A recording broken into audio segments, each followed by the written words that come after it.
Então, beleza. Então, pessoal, começamos a gravar. Então, hoje nós vamos falar de anatomia radiológica do retroperitônio. Na realidade, nós tínhamos um curso de anatomia radiológica na anatomia, isso há muitos anos atrás, e eu praticamente era o responsável por esse curso. Na época, a gente dava acho que umas 6 a 8 aulas, era aos sábados de manhã. Tinha uma sala de anatomia radiológica e nós usávamos muito, era raio-x convencional. Eu até me orgulhava de ter uma coleção muito boa. Depois nós fomos perdendo espaço, como todas as disciplinas, né? A medicina foi aumentando e a anatomia diminuiu a carga horária e o curso de anatomia radiológica acabou. Hoje isso está muito mais transformado, se usa muito menos a anatomia convencional e a gente vai discutir um pouco então sobre isso com relação ao retroperitônio. O que se tem de verdade é que a anatomia radiológica do retroperitônio hoje vai ser muito mais uma recordação da anatomia do retroperitônio. Eu entendo que se vocês souberem bem a anatomia do retroperitônio ou a anatomia em geral, vocês vão saber a anatomia radiológica de todos os órgãos. E aí vocês vão começar a ver as patologias. Então, o retroperitônio, vocês já estudaram, digestivo, urinário, etc., é aquela região que está atrás do peritônio posterior. Então, são órgãos que estão colocados na parede abdominal posterior. E aqui nós temos uma imagem bastante ilustrativa que mostra uma exanteração da maioria das vísceras pélvicas intraperitoneais, sobrando então à direita o cólon ascendente com apêndice vermiforme e do lado esquerdo o cólon descendente. Então a gente considera que o cólon ascendente e descendente são relativamente retroperitoneais, uma vez que o peritônio passa por cima deles, mas não forma um meso, como é formado no cólon transverso, como é formado nas alças intestinais. Mas se a gente retirar... Não sei porque eu não estou conseguindo andar com meus slides. Se a gente retirar o cólon ascendente e o cólon descendente, então nós estamos vendo aqui que eles não tinham meso, tem uma gordura lá que é a retroperitoneal, que é a localização dos cólons, e agora se a gente retirar esse peritônio posterior, nós vamos ter então os órgãos retroperitoneais, que são principalmente, eu gostaria de chamar a atenção para isso, a segunda porção do duodeno com a cabeça do pâncreas e o pâncreas, os rins direito e esquerdo, as glândulas suprarrenais direita e esquerda, a veia cava inferior, a artéria aorta com as ilíacas e o ureter. O ureter é um órgão que eu gostaria que vocês lembrassem, que é um órgão retroperitoneal, porque ele é sede constante de patologias, principalmente cálculos. E lembrar que no retroperitônio nós temos um músculo bastante importante, que é o músculo psoas maior, a cada lado, aonde repousa o rim e por onde corre o ureter. Na sequência, então, uma foto um pouco mais limpa, nós estamos vendo aqui a veia cava inferior, a artéria aorta, rim esquerdo com a glândula suprarrenal repousando sobre ele, rim direito com a glândula suprarrenal, ureter direito, ureter esquerdo. Então, esses são os principais órgãos retroperitoneais, tendo sido retirado o pâncreas e o duodeno, principalmente segunda porção. Primeira coisa que eu quero lembrar a vocês já viram isso, mas eu quero ressaltar e relembrar, é que os rins direito e esquerdo seguem aproximadamente o eixo do músculo psoas, que é o músculo triangular, de tal maneira que o polo superior do rim está mais próximo da linha média do que o polo inferior. Então, os rins têm um ângulo oblíquo, tanto à direita quanto à esquerda. Essa imagem aqui, ou esse desenho não enfatiza isso muito bem, mas nós vamos ver algumas radiografias em que isso está bastante enfatizado. Aqui, novamente, eu insisto com essa imagem, e que foi retirado parte da veia renal direita e parte da veia renal esquerda, para lembrar novamente que os ureteres, que são os órgãos que levam a urina do rim até a bexiga, tem um trajeto bastante longo pelo retroperitônio. Isso é importante vocês lembrarem, porque se o trajeto dele é bastante longo, isso significa que várias patologias retroperitoneais podem afetar o ureter, patologias de outros órgãos e tumores, etc.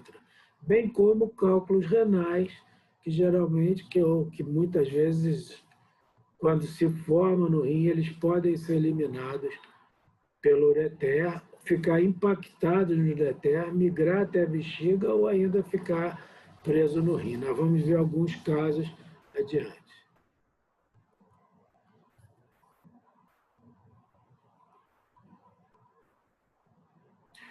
Lembrar vocês que no retroperitônio nós também temos nervos, às vezes a gente esquece isso. Nós temos o sistema nervoso simpático e parasimpático, e os gânglios neurais nesse retroperitônio, bem como alguns nervos que vão inervar músculos e órgãos. Então, lembrar que aqui o retroperitônio tem uma quantidade grande de nervos. Também, e uma coisa muito importante é lembrar que no retroperitônio existe uma quantidade muito grande de vasos linfáticos e de linfonodos. Então, são linfonodos que drenam as estruturas pélvicas, todos os órgãos pélvicos são drenados para linfonodos da cadeia ilíaca interna e externa, que está representado em verde. São drenados vários órgãos também para linfonodos da veia cava anterior, da veia cava inferior, entre cava e aorta, artéria aorta, linfonodos no hilo renal. Então, os tumores e as patologias de rim, de bexiga, de reto, de ovário podem drenar para linfonodos ou drenam para linfonodos retroperitoneais. Então, o que muitas vezes nós vamos ver na radiologia são esses linfonodos aumentados porque estão com alguma patologia. Novamente lembrando para vocês, as glândulas suprarrenais direita e esquerda são glândulas muito importantes do sistema endócrino e com alguma frequência são sede de patologias e que a gente vai estudar também por via radiológica. Eu consegui trazer alguns exemplos para vocês. Quando a gente faz um corte transversal do abdômen na altura do hilo renal, isso aqui é na altura do hilo renal, portanto, na altura da segunda vértebra lombar, todas as vezes que a gente olha um corte de tomografia, vocês vão ficar exauridos de ver esses cortes em exames de imagem. A gente está olhando sempre de baixo para cima, de tal maneira que aqui à direita está o fígado, à esquerda está o cólon descendente, nós temos aqui então o rim direito e o rim esquerdo. Do lado direito nós temos a veia cava inferior cortada e a artéria aorta. E aqui nós temos o pâncreas seccionado e aqui a segunda porção do duodeno. Então não esqueçam que toda vez que a gente olha uma tomografia, a gente tem que imaginar que está olhando o paciente de baixo para cima. Isso é uma convenção, portanto o fígado vai estar sempre à direita do paciente. Quando vocês já estudaram a loja renal, mas só lembrando que os rins não são órgãos soltos no reto peritônio.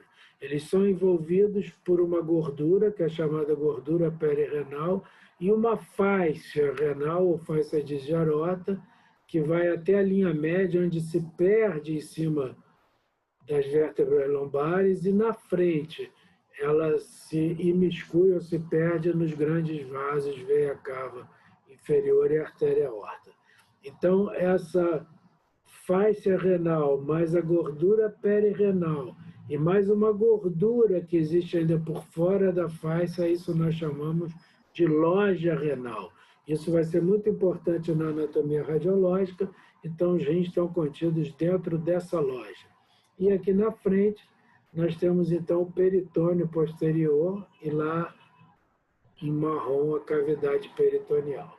Então, via de regra, o peritônio não toca no rim, ele não chega até o rim, ele toca no pâncreas, toca no duodeno, mas não toca no rim, geralmente não encosta também nos grandes vasos abdominais.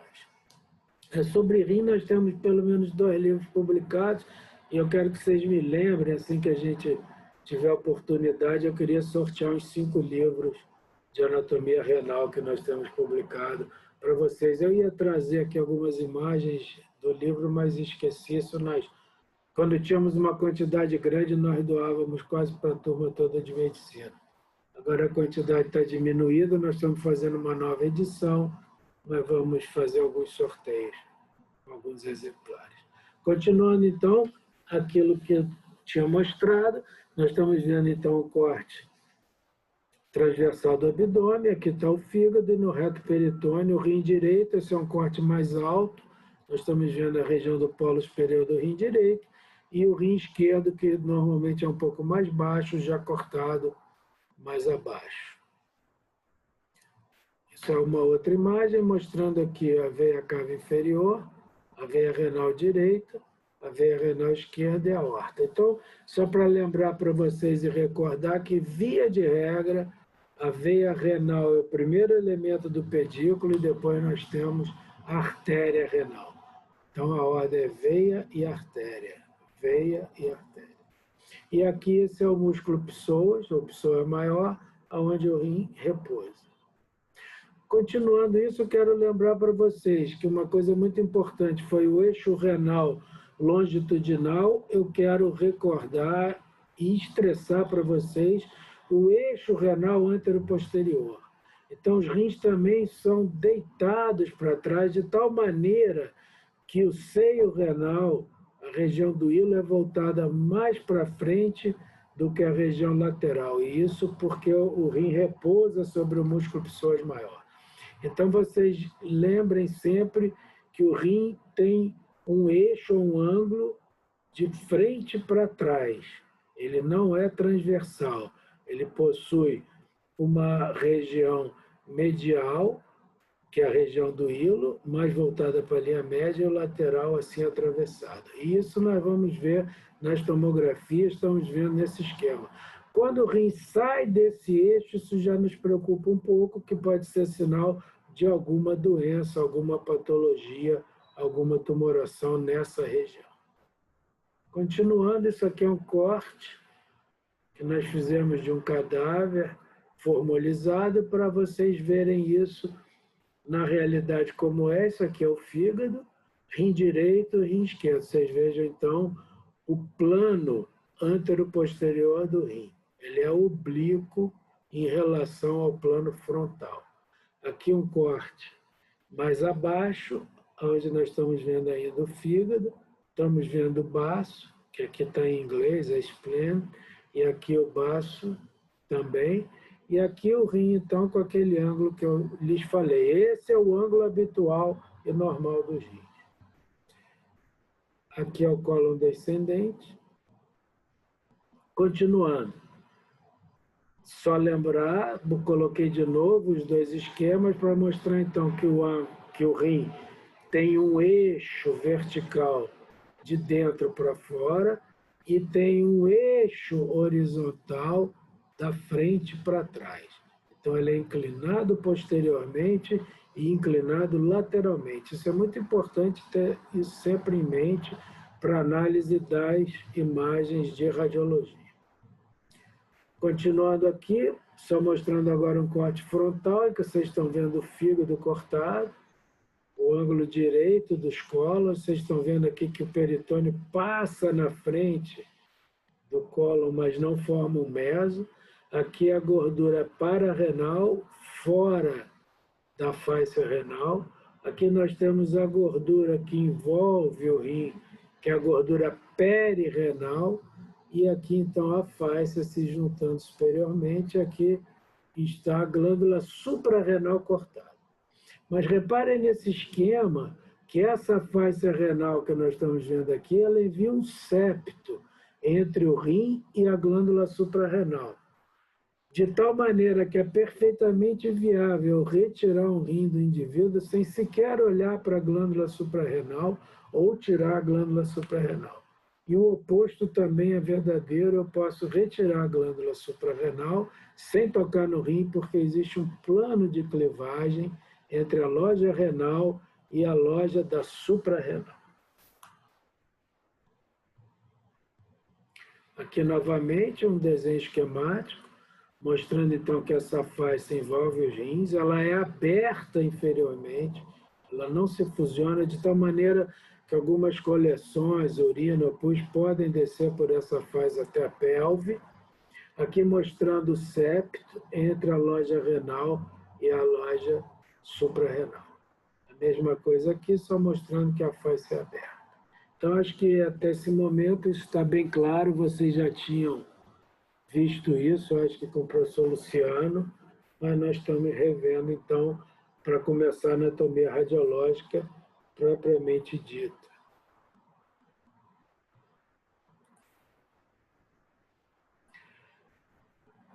O que eu já falei para vocês, isso é uma repetição, são os espaços do reto peritônio.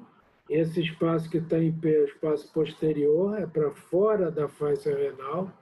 O espaço que está em I é o espaço intermediário, é onde fica contido o rim, a gordura perirenal, a artéria renal e a veia renal.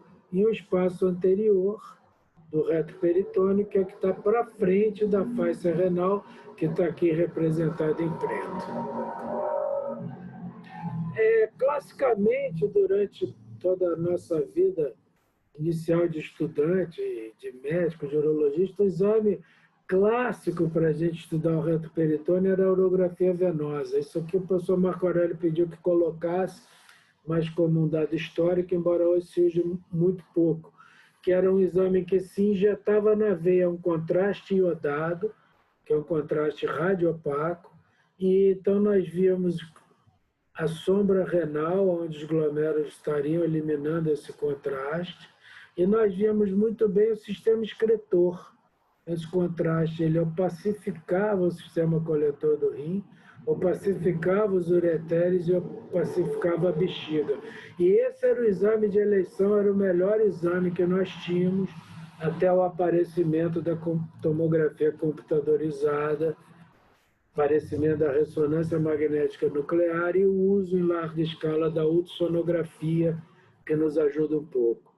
O professor Marco Aurélio pediu que eu não falasse muito de ultrassonografia, porque é um exame um pouco difícil de interpretar, é muito examinador dependente, é um exame de rastreamento, mas eu vou tocar no assunto com vocês um pouco mais adiante. Então, o exame de eleição hoje, para estudar o reto peritônio sempre que possível, não é sempre que nós temos acesso a isso, nos hospitais públicos, nas unidades de atendimento, nas UPAs, etc., mas sempre que é disponível o exame de eleição para estudar bem o reto peritônio é a tomografia computadorizada, que na realidade é um raio-x, é um raio-x mais sofisticado, em que os elementos que vão irradiar, eles rodam nesse tubo e o paciente entra e sai aqui muito rapidamente. Quando nós começamos a ver tomografia, início da década de 80, era um exame relativamente demorado. Hoje, a tomografia computadorizada mais moderna é um exame extremamente rápido.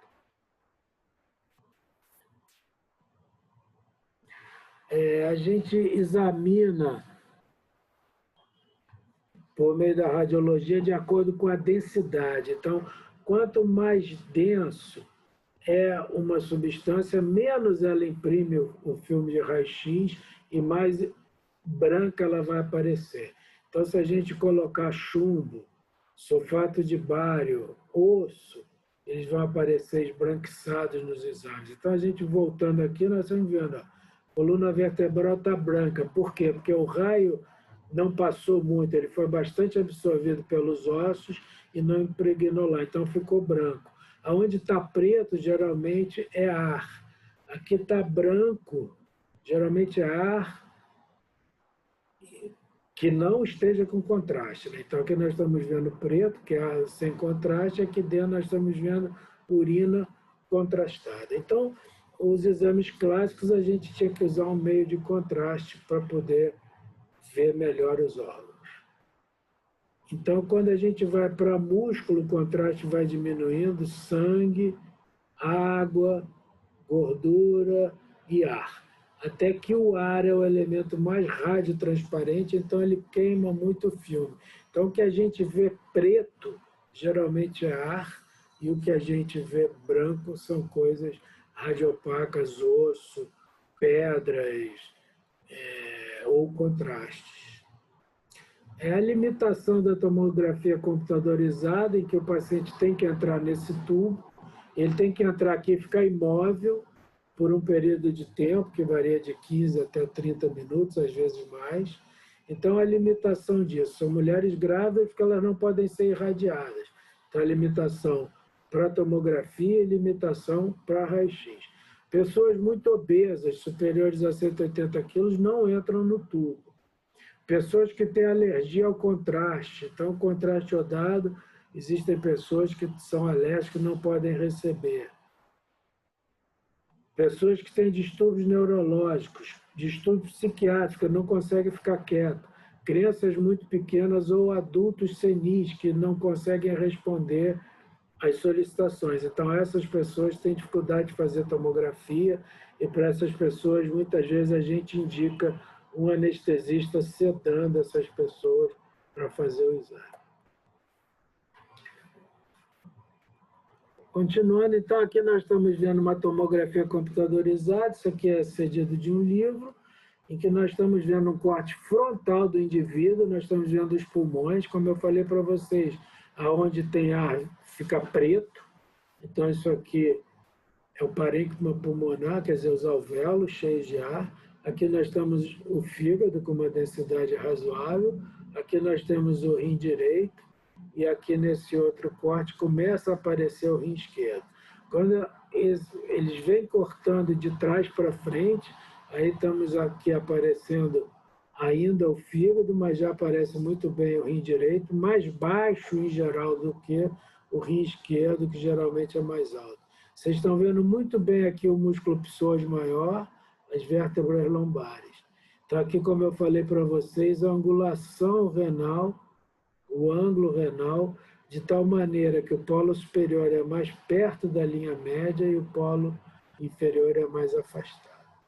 Então, é aquela urografia venosa que eu mostrei para vocês na radiologia clássica antiga, hoje a gente pode fazer a mesma coisa na tomografia. Então, esse é um paciente que usou meio de contraste e ele aqui foi colocado num tubo de tomografia, e aqui nós vemos então muito bem o sistema excretor do rim, nós vemos muito bem o parênquima renal, muito melhor que na urografia, e nós estamos ainda aqui vendo alguns vasos abdominais, nós estamos vendo o colo descendente com fezes, etc.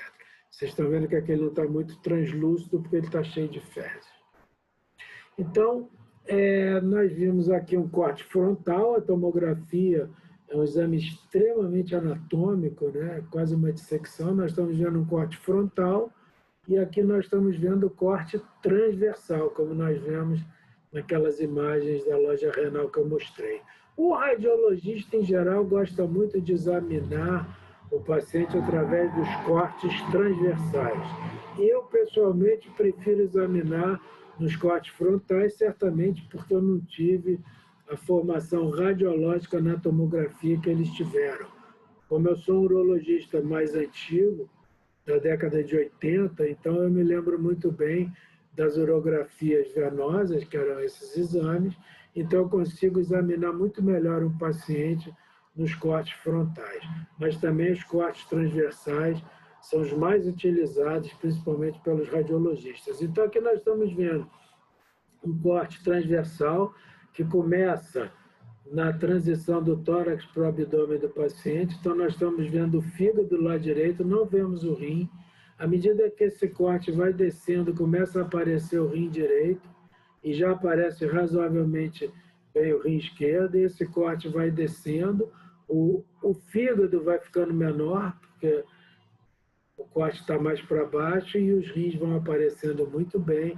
Nós estamos vendo aqui muito bem a artéria aorta, vem a cava inferior. Nós estamos vendo aqui a veia cava inferior recebendo a veia renal direita.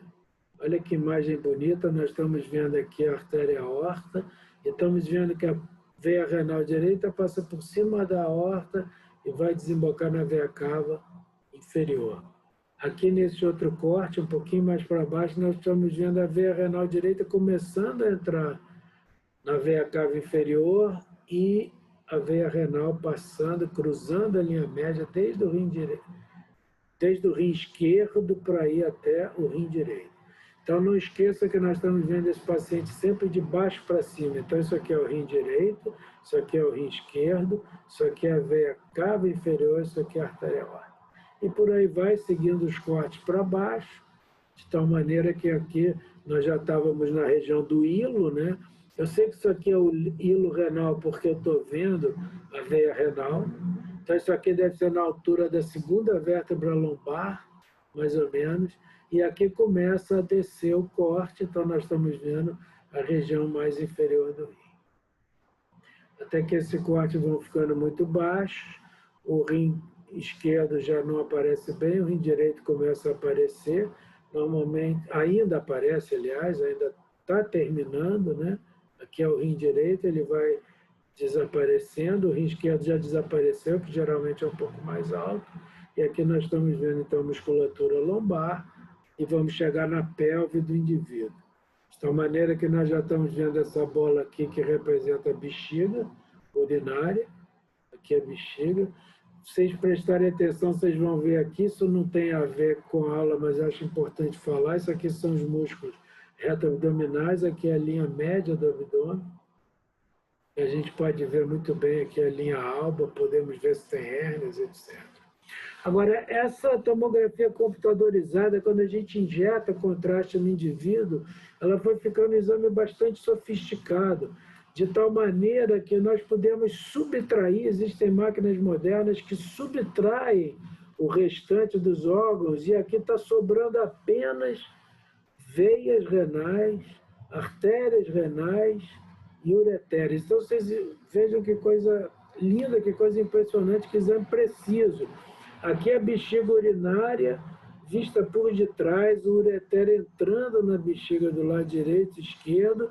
Vocês estão vendo, inclusive, as impressões musculares na bexiga preenchida por contraste. Então, a gente pode dizer que com a tomografia computadorizada, que se chama helicoidal, que é uma tomografia bastante moderna, nós podemos fazer moldes do rim, das vias excretoras e da bexiga. Então, esses são moldes que nós fizemos quando não existia tomografia 40 anos atrás, com resina de poliéster, ainda usamos, tivemos um impacto mundial muito grande com esses moldes, mas hoje você consegue fazer com as tomografias mais modernas. Então, olha aqui o sistema coletor, em vermelho as artérias, em azul as veias, descendo os ureteres e chegando à parte posterior da bexiga.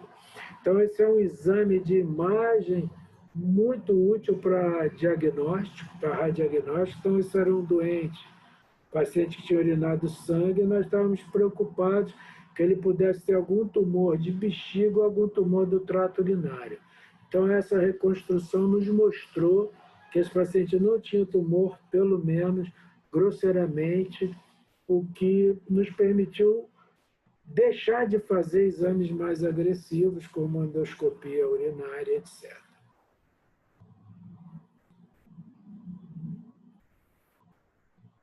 Esse é um outro caso também de um paciente que urinou sangue. Vocês estão vendo que também é uma reconstrução espetacular do trato urinário, do rim, que é o principal órgão do reto peritônio, principal sede de patologia. Então, aqui o rim, sistema coletor e a bexiga. E a gente pode, o que é interessante na tomografia, é que a gente pode rodar a imagem. Então, olha aqui, nós rodamos essa imagem para o lado direito, para ver se tinha alguma coisa nessa região mais medial, se tinha alguma coisa lateral, e rodamos o rim, o indivíduo, para o outro lado. Isso a gente roda depois que obtém as imagens, dentro de um sistema de computador, dentro do aparelho de raio-x, a gente consegue as imagens tridimensionais e consegue rodar o paciente. Então, aqui esse doente foi muito bem estudado, também se viu que ele não tinha nenhum tumor e se pôde, então, evitar exames mais agressivos. Aqui eu vou mostrar alguns casos agora para vocês de tomografias, porque a anatomia radiológica da tomografia vocês já estão cientes, quer dizer, basicamente vocês estudarem a anatomia humana e saber que órgão está naquela posição. Então, esse é um paciente, só botei alguns casos para ilustrar, são todos casos pessoais que eu consegui achar aqui no meu iPhone, e fui jogando para os slides. Então, um paciente de 84 anos que deu entrada no hospital com sinais de infecção moderada, uma dor lombar não muito clara, e esse paciente foi para a tomografia computadorizada que mostrou uma dilatação, um pequeno aumento do rim esquerdo, uma dilatação do sistema coletor na tomografia computadorizada. Do lado direito ele tinha 2 pequenos cálculos, que são essas imagens aqui bem brancas, porque absorve o raio. Então, são imagens muito densas, o cálculo renal, na grande maioria, é denso. Então, ele tinha 2 cálculos pequenos desse lado, mas do lado esquerdo ele mostrava uma dilatação. Quando a tomografia desceu até a região da bexiga, e aqui é o osso ilíaco, as cabeças do fêmur, o acetábulo, então isso aqui é a bexiga, se verificou um cálculo de 0,41 centímetros obstruindo o ureter e obstruindo com infecção. Então, esse paciente foi tratado com antibiótico terapia, foi internado no CTI por precaução, porque era um doente muito idoso, com várias comorbidades, e com essa terapia de anti-inflamatório e anti-infeccioso, ele conseguiu eliminar os cálculos. E aqui a gente está vendo novamente aquela bexiga sem aquele cálculo. O cálculo foi eliminado, está aqui o anterior. E nós pedimos um ultrassom de controle para não irradiar o paciente novamente. O ultrassom é um exame inócuo, esse é do rim esquerdo. Nós estamos vendo aqui a sombra renal, estamos vendo o sistema coletor. Quer dizer, essa é uma anatomia que eu não queria discutir muito com vocês, que ela é um pouco complexa, mas mostrando que o ultrassom serve de rastreamento e mostrou que a dilatação renal tinha desaparecido. Esse é um outro caso, que é um caso de uma infecção com cálculo silencioso, a paciente não sabia que existia, deu a entrada no hospital em estado relativamente grave, com uma infecção importante. A tomografia computadorizada de abdômen mostrou uma dilatação da pelve renal muito grande, vocês estão vendo aqui. Aqui o parênquima renal muito fino, destruído em grande parte. Aqui o rim esquerdo normal. Aqui o músculo psoas, esquerdo e direito. Vértebra lombares. Fígado do lado direito, cólon esquerdo ou cólon descendente preenchido de fezes. Então, essa paciente tinha um cálculo importante no ureter médio, próximo ao ilíaco, a espinha esquiática, aliás, um pouco mais alto, era um cálculo cruzamento dos vasos ilíacos, cruzamento da artéria veilíaca, e aqui um cálculo relativamente grande, mas silencioso, que levou essa paciente a uma dilatação do ureter e uma dilatação do rim. Então, assim, quando eu examino um paciente no consultório, a primeira vez, todos os meus pacientes eu peço uma ultrassonografia de rastreamento. E se essa paciente tivesse ido a um check-up, tivesse feito uma ultrassonografia de rastreamento, a gente ia identificar que ela tinha uma dilatação renal e íamos explorar isso mais e ela não teria chegado a esse estado de perda renal. Então, essa doente foi operada, foi retirado o cálculo, ela ficou bem. Mas já com uma lesão renal praticamente irreversível. Esse é o caso de um paciente, é professor da UERJ. Esse paciente estava há 3 dias de ir para um congresso, me procurou com uma cólica renal. Foi feita a tomografia, vocês estão vendo aqui o rim esquerdo, bastante denso. E aqui o sistema coletor, isso aqui é a pelve renal com urina, e um cálculo de 3,5 milímetros lá em cima. Então, é um caso que normalmente ele tem umas 60%, 70% de chance de expelir esse cálculo, porque ele está alto e já é de um tamanho considerável. Esse doente foi tratado com um bloqueador alfa que relaxa o ureter e com anti-inflamatório, mas fez uma reação, tinha que ser médico, né? Tinha que ser da UERJ, tinha que ser colega nosso, fez uma reação urticariforme importante por alergia à medicação. Então, eu tive que suspender tudo, mantive o doente internado e, por sorte, ele conseguiu eliminar o cálculo.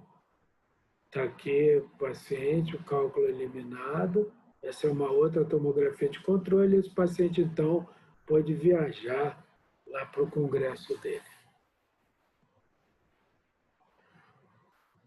Não sei o que existe com meus slides, que eu só consigo passar no mouse. Bom, esse é um outro caso. Nós estamos vendo o paciente entrou com dor lombar direita, cólica renal. O exame de eleição, se você tiver disponibilidade para cólica renal, é tomografia computadorizada sem contraste, mostrando o rim esquerdo e mostrando que no ureter direito existe um cálculo radiopaco, provocando uma obstrução, que não é total, porque o rim não está muito dilatado. Esse doente também foi tratado e resolveu.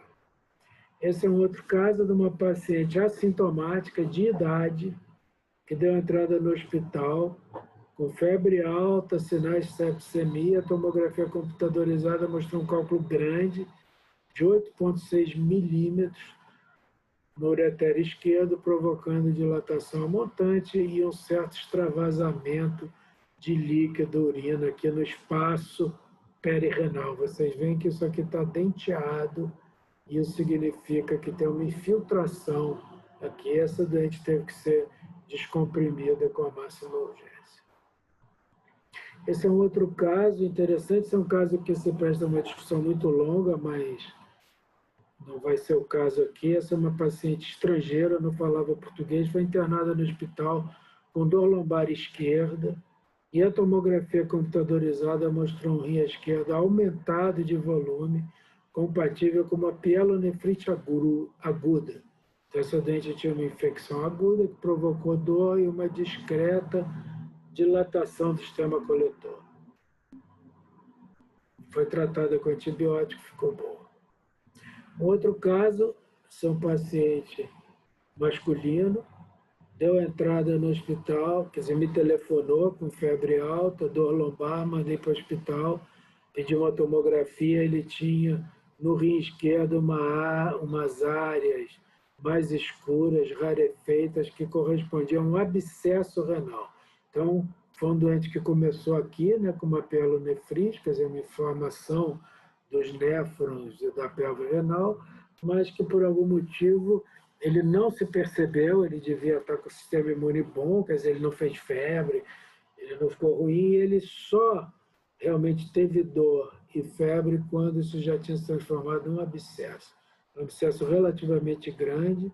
Vocês estão vendo aqui aquela imagem semelhante àquele corte anatômico, né?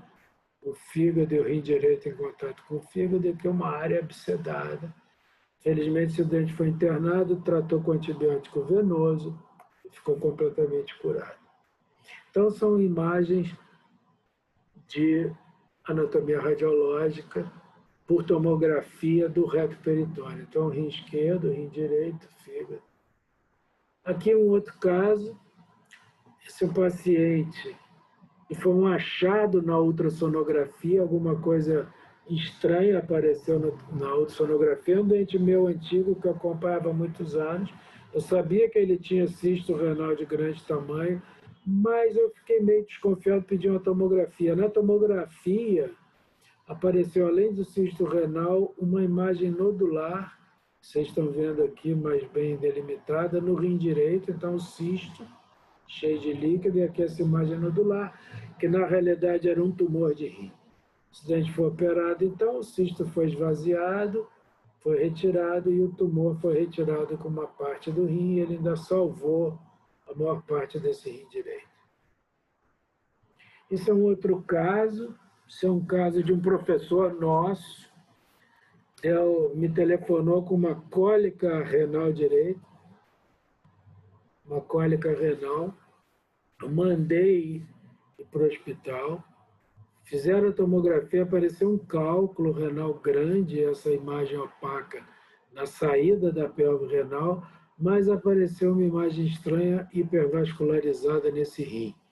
E na sequência da tomografia, esse é o corte transversal, nós estamos vendo a vértebra, segunda vértebra lombar cortada, aqui com meio de contraste, vocês estão vendo que é uma massa hipervascularizada, ocupando boa parte desse rim. Isso era um tumor maligno do rim. Esse paciente foi operado, o rim foi retirado e ele está curado já há pelo menos 4 anos ou 5. E o que salvou a vida dele foi um cálculo renal, porque ele não vinha fazendo check-up. Se ele não tivesse tido essa cólica renal, esse tumor ia crescer mais até dar metástase.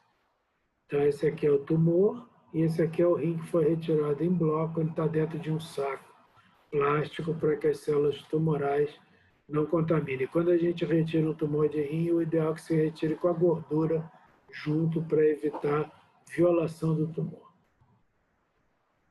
Esse é um outro caso interessante que eu tive alguns casos. Também um paciente meu, próximo, que eu trato há muitos anos, também que me telefonou com cólica renal direita, dor renal. Ele tinha um cálculo aqui dentro do rim, tinha um cálculo lá no ureter. Esse paciente foi para a emergência, eu pedi uma tomografia computadorizada, me ligaram, olha, é cálculo mesmo, só que além do cálculo, ele tem um tumor grande no polo inferior do rim. E novamente, então, aqui, a tomografia ajudando a imagem do reto peritônio. Vocês estão vendo um rim normal no polo superior, um cálculo dentro do rim e um tumor grande no polo inferior.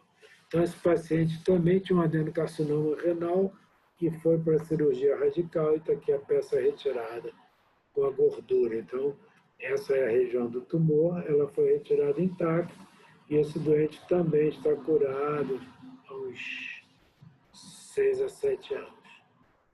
Então, são 2 casos assim, meio inusitados de pacientes que foram salvos por um cálculo renal. Essa é uma paciente que já faleceu, infelizmente, era uma amiga próxima. Essa paciente, há uns anos, há alguns bons 10 a 12 anos, teve um achado incidental na ultrassonografia de um tumor enorme no rim esquerdo. Nós operamos essa paciente, ela ficou curada, mas cerca de 8 anos depois, no controle ultrassonográfico, apareceu uma imagem sólida. A gente pediu uma angiotomografia em que você injeta contraste, meio de contraste na veia do paciente. Aí os vasos são opacificados, né? Por exemplo, aqueles moldes que vocês viram lá é feito assim. E a gente aqui está vendo, então, um tumor no rim remanescente, numa região difícil. Então, essa doente praticamente não tinha muita solução, a não ser retirada do rim, entrar em diálise, mas foi conseguido retirar essa parte aqui do rim, junto com o tumor, e ela ficou com a função renal borderline, mas conseguia viver bem, sem diálise, viveu ainda alguns anos e depois morreu de metástase disseminada. Então, é uma doente que teve tumor nos 2 rins. Esse é um caso recente, um paciente de 35 anos, que também um achado ocasional no ultrassom, viu um nódulo no rim. Foi feita uma angiotomografia, então vocês estão vendo aqui o rim direito, é praticamente um molde, né, de toda a vascularização. Nós estamos vendo os vasos abdominais, a artéria aorta, e aqui contrastado de azul, porque você pode mexer nas cores que você quiser, mostrando uma massa sólida, que provavelmente é um adenocarcinoma renal num paciente jovem, no polo superior. Esse doente ainda não foi tratado. Esse é um outro paciente, também com aquele tipo de imagem, um paciente de 73 anos, tinha cistos renais bilaterais, mas apareceu um nódulo no polo inferior do rim de 6,1 centímetros grande, um nódulo tumoral vascularizado, provavelmente um adenocarcinoma renal. E aqui, então, o rim direito, o radiologista colocou em verde o parênquima normal, botou em vermelho o parênquima tumoral e sem contraste os cistos, que são bolsas de água. Esse estudante foi operado no último sábado por uma nefrectomia parcial, que se tirou só essa parte do rim. Isso foi até uma discussão de casos e que eu participei da discussão, não participei da cirurgia, mas comentei a cirurgia. Então, vocês vejam que hoje a anatomia radiológica do retroperitônio por tomografia é um exame espetacular, é praticamente uma dissecção ou mais que uma dissecção. Vocês estão vendo ainda aqui a aorta abdominal desse paciente. Aqui existe uma dilatação aneurismática dessa aorta, então ele tem um pequeno aneurisma de aorta que não foi mexido, mas dá para ver bem que essa aorta dilata nessa região. Então esse paciente tem que ser acompanhado para ver se esse aneurisma não vai crescer. Aqui se vê muito bem o fígado, nós estamos vendo muito bem o músculo pessoas, nós estamos vendo o rim esquerdo também com cistos, 1, 2, 3, 4 cistos. Aqui as costelas cortadas, isso é uma visão frontal. É o mesmo paciente, vocês estão vendo uma aorta tortuosa aí com uma dilatação aneurismática, vários cistos renais e o tumor. Esse é um caso recente, de 15 dias, de um rapaz de 22 anos, estava andando de bicicleta. Eu estava em São Paulo, o clínico me ligou, ele estava andando de bicicleta, teve um trauma, caiu. Bicicleta é uma das coisas mais perigosas que existe, eu já vi as piores tragédias com bicicleta. Por sorte, ele estava de capacete e ele teve um trauma renal. Então, se vocês olharem aqui, vocês estão vendo uma tomografia computadorizada com contraste e aqui mostrando uma descontinuidade do rim. Então, houve uma ruptura desse rim com extravasamento de sangue para a loja renal. Então, aquela faixa que estaria aqui perto, ela está deslocada para frente. Esse paciente apresentava sangramento maciço pela urina. Então, essa é uma vista lateral, essa é uma vista frontal, está aqui o trauma. Ele teve 2 lacerações renais. Esse paciente, a gente hoje em dia trata mais de 90% dos traumas renais de maneira conservadora. Esse paciente foi colocado no hospital sob vigilância ativa, em repouso absoluto. A gente faz exames de sangue seriados para ver se ele não está ficando anêmico. Esse paciente ficou bem, parou de sangrar, mas resolveu levantar para tomar banho, voltou a sangrar, e aí teve que ficar mais uns dias deitado e resolveu bem, sem cirurgia. Aqui é um caso interessante de uma tomografia computadorizada habitual. Não me lembro exatamente o que esse paciente tinha, mas aqui nós estamos vendo o rim direito, o rim esquerdo, uretere, mas vocês estão vendo aqui uma calcificações grosseiras nas artérias. Então, esse paciente tinha placas de ateromas importantes que calcificaram a artéria aorta, nesse caso. Aqui é um outro caso de um paciente com rim direito normal, rim esquerdo com enorme cisto renal. Aqui visto no corte transversal, fígado, rim direito, rim esquerdo, cisto renal, rechaçando algumas estruturas. E aqui, finalmente, para encerrar, mostrar rapidamente que a gente pode usar a ultrassonografia principalmente como um método de rastreamento. Então, eu peço ultrassonografia para todos os meus pacientes que vão no meu consultório. Eu peço a primeira vez que eles vão e depois uma vez por ano, sempre que eles voltam. Então, aqui nós estamos vendo o rim direito normal. Aqui dá para ver a córtex renal, a região da medula renal. Isso aqui preto é a região da pelve renal, rim direito normal e rim esquerdo. O ultrassonografista viu algumas imagens mais radiopacas que correspondiam a cálculo renal e que então vão ser melhor investigadas, normalmente por tomografia. Isso aqui também é um ultrassom do retroperitônio mostrando uma dilatação da aorta, uma aorta aneurismática que depois precisa ser melhor estudado por tomografia. A ressonância magnética nuclear é um exame extremamente útil. A gente usa menos para o rim, para o reto peritônio. Eu prefiro para o reto peritônio, em geral, usar tomografia computadorizada, e tomografia computadorizada com meio de contraste, mas a ressonância magnética é muito útil em vários casos, principalmente se o doente é alérgico, porque o contraste que se usa na ressonância é o gadolínio, e ele praticamente não provoca alergia. E, em alguns casos, a gente pode fazer ressonância até em pacientes grávidas, quando é mandatório, por coisas muito importantes. Mas em grávida é proibido fazer tomografia. Eventualmente, algumas pessoas fazem ressonância quando é fundamental, mas o exame de eleição para grávida é sempre a ultrassonografia. Então, nós estamos vendo aqui nessa imagem o fígado muito bem delineado. Nós estamos vendo um pedaço do rim direito com a faixa renal.